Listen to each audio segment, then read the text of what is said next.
विदेशी पाव भाजी। अरे कुछ देख रहा है दुनिया कहां से कहां पहुंच रही है। और एक हमारा बेटा है, उन्हें कुछ समझ में ही नहीं आता। मैं पूछती हूँ कुछ काम धंधा करेगा तू या सारी जिंदगी ऐसे ही छाती पर मुंह दलता रहेगा। माँ क्यों सुबह सुबह शोर मचा रही हो? मैंने तुमसे कितनी बार कहा मुझे नौकरी नहीं करनी। अरे तुम्हारे कहने से मैंने कॉलेज में जाकर डिग्री पूरी कर ली, इतना ही बहुत है। अभी ऑफिस में बैठकर बॉस की जी हजूरी करना और कंप्यूटर पर आंखें गड़ाकर काम करना मेरे बस का नहीं है। मुझे कोई इनाम नहीं मिलेगा तुझे कॉलेज की पढ़ाई पूरी करवाकर। अरे रात दिन तेरे पीछे पीछे इसलिए दौड़ रही थी ताकि तू पढ़ लिख जाए तो कल को कोई ढंग की नौकरी मिले तुझे। लेकिन तू तो जैसे चिकना खड़ा है, तेरे ऊपर कोई असर ही नहीं हो रहा। मुझे बस इतना बता दे, तुझे पढ़ाई नहीं करनी, नौकरी नहीं करनी तो आखिर करना क्या है? अपनी माँ की तरह सारी उम्र घर में बैठकर रोटियां बेलेगा? एक बात बताओ माँ, अगर लड़की को पढ़ने का मन ना हो तो लोग कहते हैं शादी कर दो, ससुराल जाकर अपना घर संभालेगी। अब अगर एक लड़की की पढ़ाई करने की इच्छा ना हो तो उसके ऊपर इतना दबाव क्यों डाला जाता है? ठीक है, जैसे मीना दीदी शादी के बाद खुशी खुशी अपने परिवार के लिए खाना बना रही है, घर संभाल रही है, वैसे ही मैं भी घर संभाल लिया करूंगा। जीजाजी नौकरी करते ना, वैसे ही मेरे लिए भी कोई नौकरी करने वाली लड़की ढूंढ देना। अरे मेरे भोला राम, तेरा नाम भोला क्यों रख दिया मैंने? तू तो सच्ची का भोला निकल गया। बेटा औरत एक बार को घर में बैठकर रोटी बनाए तो चलता है, लेकिन आदमी को तो कमाने के लिए बाहर जाना ही पड़ता है, वरना ये समाज उसे जीने नहीं देता। तुझे जो काम पसंद है वो कर ले, लेकिन काम तो बेटा करना ही पड़ेगा। माँ की बात सुनकर भोला काफी टेंशन में आ गया था। मनोज से मिलकर आता हूँ, वो आज इंटरव्यू के लिए गया था, पता नहीं उसकी नौकरी लगी कि नहीं। माँ के तानों से बचने के लिए भोला अपने दोस्त मनोज से मिलने के लिए निकल जाता है। कुछ देर बाद मनोज के पास पहुंचकर, अरे मनोज, कैसा हुआ तेरा इंटरव्यू? नौकरी मिली कि नहीं? बस इंटरव्यू की तो तुम पूछी मत मेरे भाई, पूरे 12 घंटे काम करना था और तनख्वाह के नाम पर झुनझुना पकड़ा रहे थे कंपनी वाले। कहते हैं 15,000 महीने की तनख्वाह मिलेगी, उसमें भी उनकी मर्जी से काम करना होगा। मैं तो कहता हूँ भाई नौकरी में कुछ नहीं रखा, अपनी जेब में थोड़ा पैसा हो तो छोटा मोटा ही सी अपना कुछ रोजगार कर लेना चाहिए। तेरे कहने का मतलब है अपनी कोई दुकान वगैरह? बिल्कुल ठीक सुना मेरे भाई, 15,000 की नौकरी में अपना जीवन स्वाहा करने से तो अच्छा है इतनी मेहनत करके मैं अपना कोई बिजनेस कर लूं।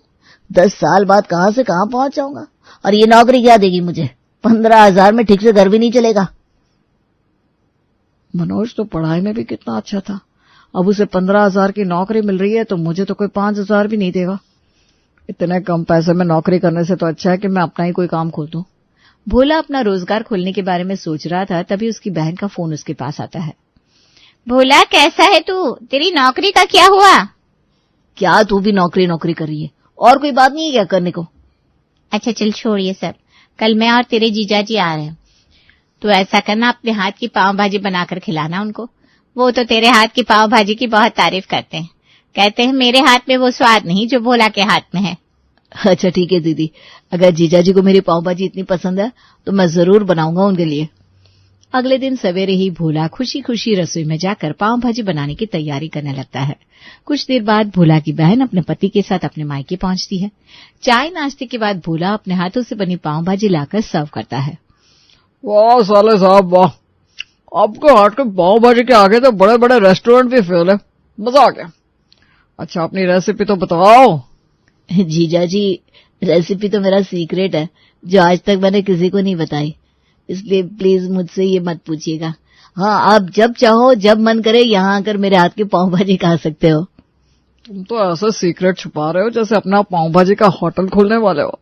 अरे भाई सब घर के ही तो लोग हैं, यही तो दिक्कत है, जरा से किसी की तारीफ कर दो तो सामने वाला हवा में उड़ने लगता है। आपने बिल्कुल सही कहा जीजाजी, मैं अपनी रेसिपी का इस्तेमाल करके अपना खुद का काम शुरू करूंगा। होटल ना सही, एक स्टॉल तो खोल ही सकता हूँ। भगवान ने चाहा तो हमारा एक दिन खुद का होटल भी होगा। क्या बोल रहा है तू? बिल्कुल सही बोल रहा हूँ। जीजाजी की बात सुनकर मुझे एहसास हुआ कि मैं अपने टैलेंट का सही इस्तेमाल नहीं कर रहा हूँ। वैसे भी आप सभी को मेरी नौकरी और शादी की इतनी चिंता है, मैं समझता हूँ। भोला ने तय कर लिया था कि अब उसे बस अपना पाव भाजी का स्टॉल खोलना है, पर जो होगा वो देखा जाएगा। थोड़े से इन्वेस्टमेंट के साथ भोला का स्टॉल स्टार्ट हो गया था। जैसा कि भोला को उम्मीद थी, कुछ ही दिनों में भोला की पाव भाजी सुपर फेमस हो जाती है और भोला अपने छोटे से ठेले से ही अच्छा पैसा कमाने लगता है। एक दिन भोला अपने ठेले पर सुबह सुबह तैयारी में लगा था कि तभी एक रिक्शा उधर आकर रुकता है। बोला भैया देखो आज किसे लेकर आए हम आपके ग्रेजुएट पाव भाजी स्टॉल पर। अरे किसे ले आए भैया? अरे विदेशी टूरिस्ट है, बड़ी सुंदर है, इसका रंग देखो जैसे मक्खन हो। अब खिलाओ ना इसको अपनी स्पेशल पाव भाजी। भूख लगी थी, उन्होंने किसी अच्छे रेस्टोरेंट के बारे में पूछा तो मैं सीधा आपके यहाँ ले आया। अब आप विदेशी टूरिस्ट को पाव भाजी खिलाकर डॉलर में पैसे कमाओ। मैं चलता हूँ, मुझे बस मेरा खर्चा पानी दे दो। रिक्शा वाले की बात सुनकर भोला उसे 50 रुपए देता है और रिक्शा वाला अपना रिक्शा लेकर वहां से निकल जाता है। कैसे लोग रहते हैं हमारे देश में। विदेशी टूरिस्ट के साथ तो और भी ज्यादा सावधानी से पेश आना चाहिए। अपने देश में आए हुए मेहमानों को हम लोग जबरदस्ती हर सामान महंगा बेचकर अपने देश की गरिमा को नुकसान पहुंचाते हैं। मुझे कोई डॉलर नहीं कमाना। पाव भाजी बाकी के लिए 100 रुपए की प्लेट है तो इस टूरिस्ट के लिए भी 100 रुपए की ही एक प्लेट रहेगी। भोला मन ही मन सोचते हुए विदेशी टूरिस्ट मोनिका के सामने पाव भाजी लगा देता है। इतना टेस्टी पाव भाजी मैंने आज तक कभी नहीं खाया। मुझे यकीन नहीं हो रहा। मैंने अभी छत से ठेले पर खाना खाया, लेकिन एक बात मानने वाली है, जो स्वाद तुम्हारा ठेले पर खड़ा होकर खाने में है वो टेस्ट खाने पर भी नहीं है। I really like your food. जी भर की तारीफ करने के बाद वो अंग्रेजन वहां से लौट गई थी। अभी एक दिन भी नहीं बीता था कि विदेशी टूरिस्ट मोनिका एक बार फिर से भोला की दुकान पर खड़ी हुई दिखाई देती है। भोला को देखकर वो हाथ हिलाकर उसे हेलो करती है और फिर उसके हाथ की पाव भाजी खाने की इच्छा जताने लगती है।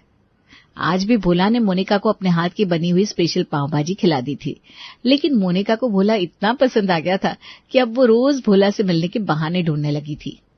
भोला, तुमसे एक बात कहूं? अरे मोनिका मैडम कहो ना, क्या बात है? मुझे मैडम मत बोलो।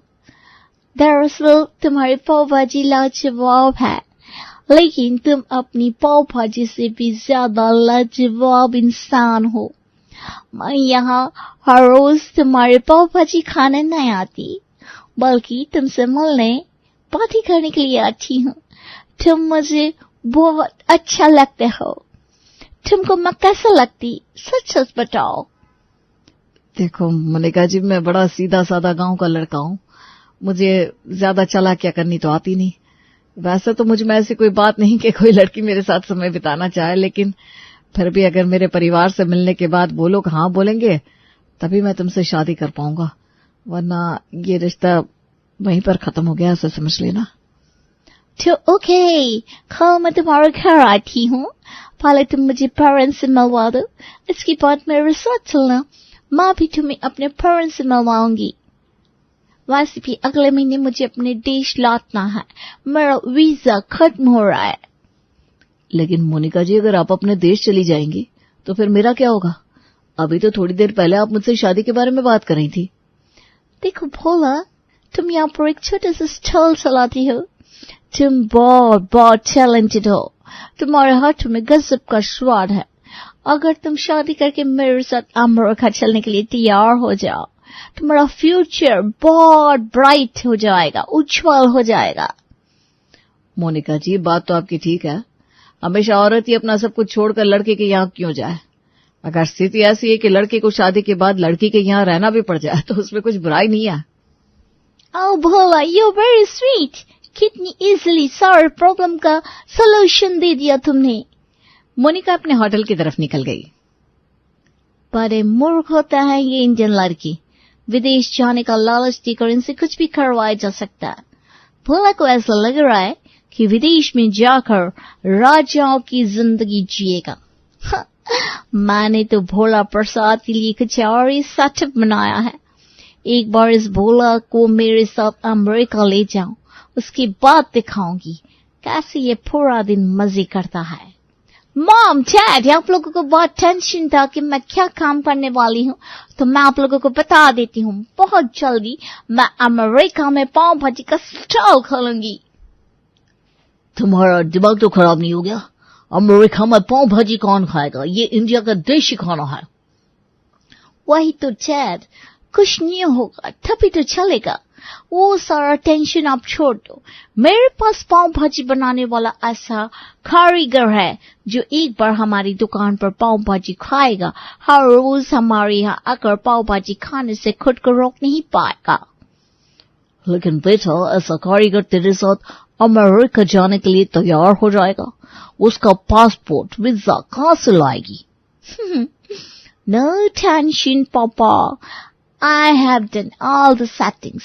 एक लड़का है, पढ़ा लिखा है, लेकिन पाव भाजी का स्टॉल लगाता है। इंडिया में लाइन लगाकर लोग उसके ठेले पर पाव भाजी खाते हैं। अब सोच कर देखिए, अगर वो लड़का मेरा हस्बैंड बनकर हमारे साथ अमेरिका चलेगा तो चांदी चांदी हो जाएगी हमारी। वो पूरा दिन स्टॉल पर काम करेगा, हम बैठकर आराम से पैसे गिनेंगे। लेकिन एक स्टॉल वाले से शादी करोगी? तुम्हारे तो बहुत बड़े बड़े सपने थे।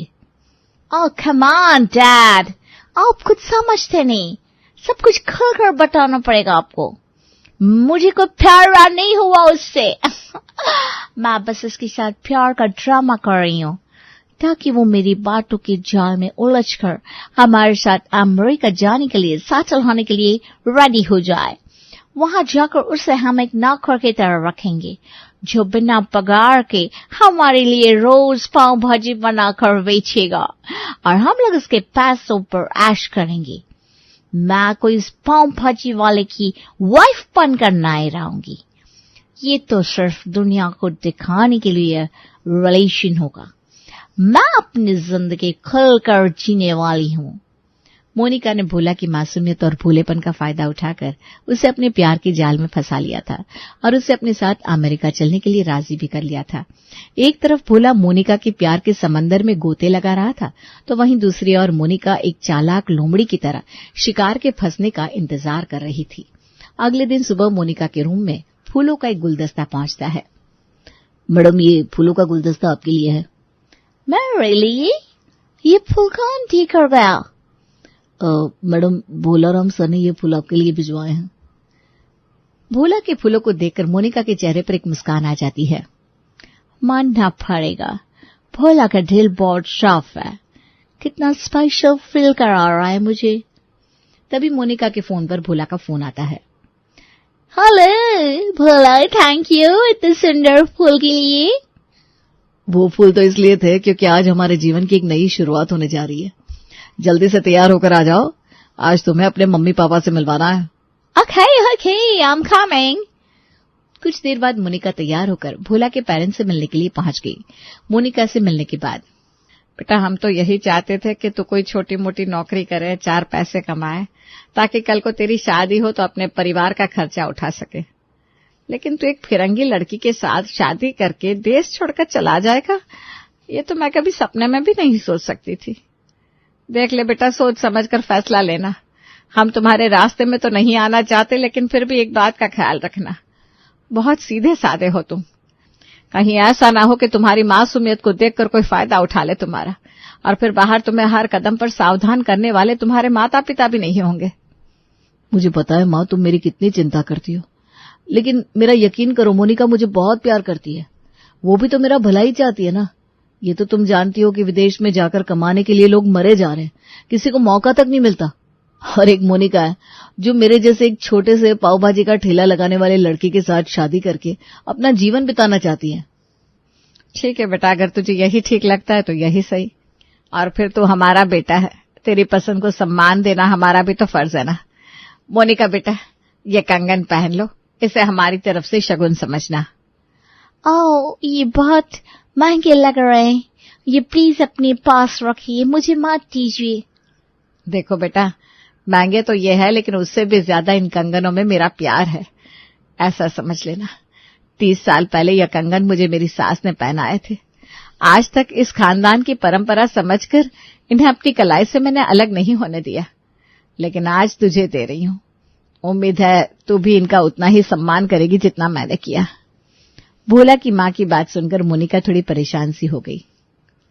मैं तो सिर्फ अपने प्रॉफिट के लिए भोला को फंसाकर अपने साथ ले जाना चाहती थी, लेकिन ये सब तो बहुत सीरियस होता जा रहा है।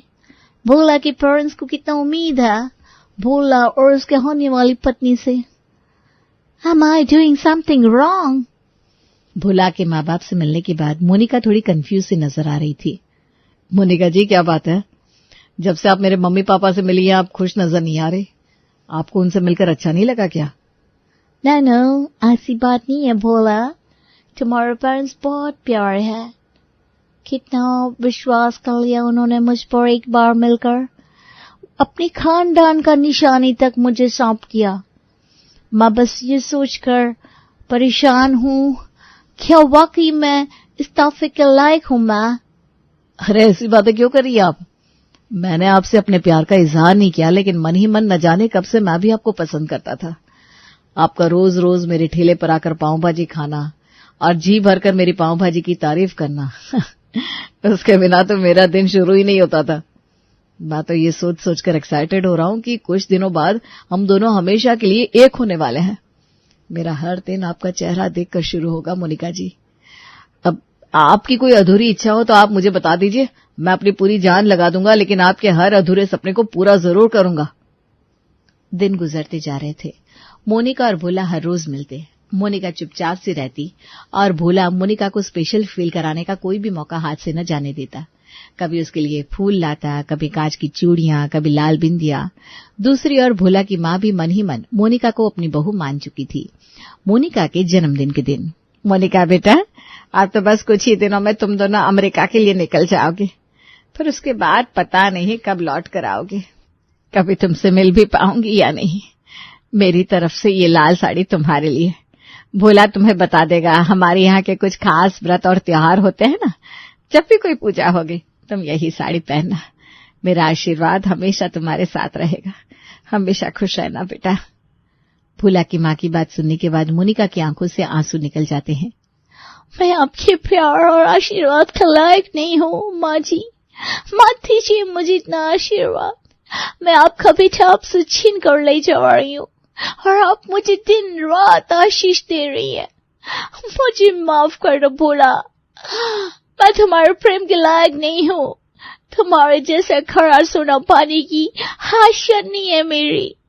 मैं बस तुम्हारे गुण और कौशल का फायदा उठाना चाहती थी। अमेरिका में विदेशी पाव भाजी का स्टॉल खोलना चाहती थी ताकि मैं बिना मेहनत किए पैसों में खेल सकूं। बस इसीलिए मैंने तुम्हारे इर्द गिर्द प्यार का जाल बुना और तुम्हें अपने साथ विदेश ले जाने के लिए कहा। लेकिन इन 2 महीनों में मुझे सच में तुमसे प्यार हो गया। तुम इतने अच्छे हो भोला, कोई भी लड़की तुमसे प्यार किए बिना नहीं रह सकती। आप झूठ बोल रही हैं मोनिका जी। मैंने आपकी आंखों में अपने लिए प्यार महसूस किया है और आंखें कभी झूठ नहीं बोलती। भोला की बात सुनकर मोनिका की आंखों से आंसू बरसने लगते हैं।